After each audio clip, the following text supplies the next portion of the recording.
So everyone's super excited, right? About internet service providers that are offering fiber internet directly to the home. But let's face it, most of us don't live in an area where we can get 100% fiber, and waiting around for Google to show up and save the day with an army of construction workers might take a really long time. So the majority of us are still using either cable or DSL to get online. But is one better than the other?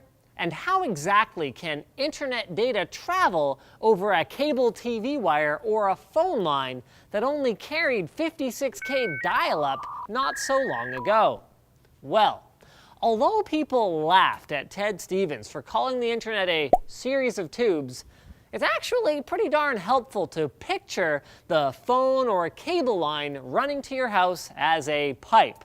The phone conversation or Adam Sandler movie that you're enjoying only takes up part of that pipe's space.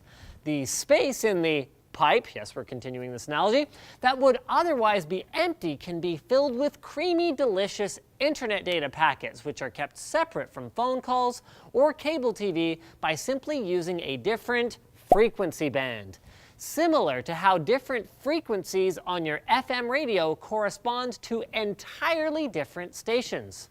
So in the case of DSL, which runs over a regular phone line, phone calls only take up a very tiny part of the available bandwidth, which explains why DSL is so much faster than a dial-up connection, since old-school 56K internet could only use the frequencies that were dedicated to phone traffic.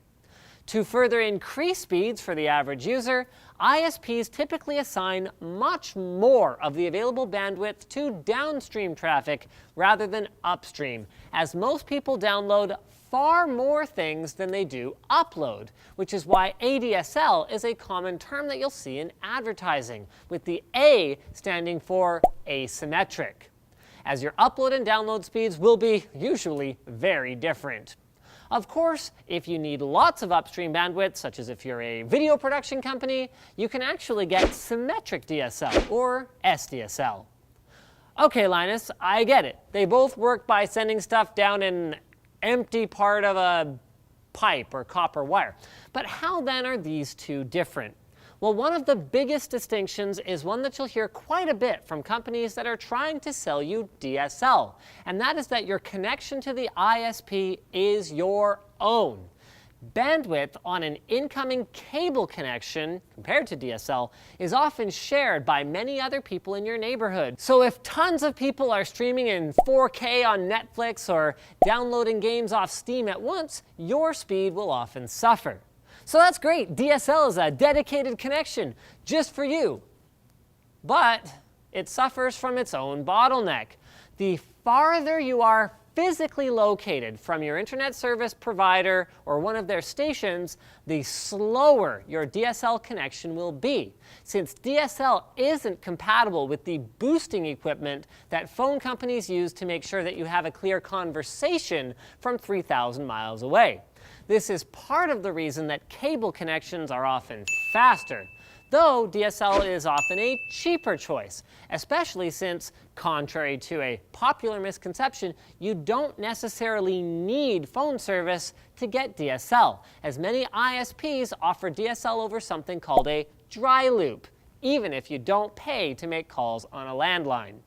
So shop around a bit and keep those things in mind in your quest to find the most reliable ISP so your connection won't suddenly drop out in the middle of a Twitch stream, a crucial field goal kick, or Counter-Strike and chill. And speaking of, actually, I can't find a way to make this related. Full Sail University.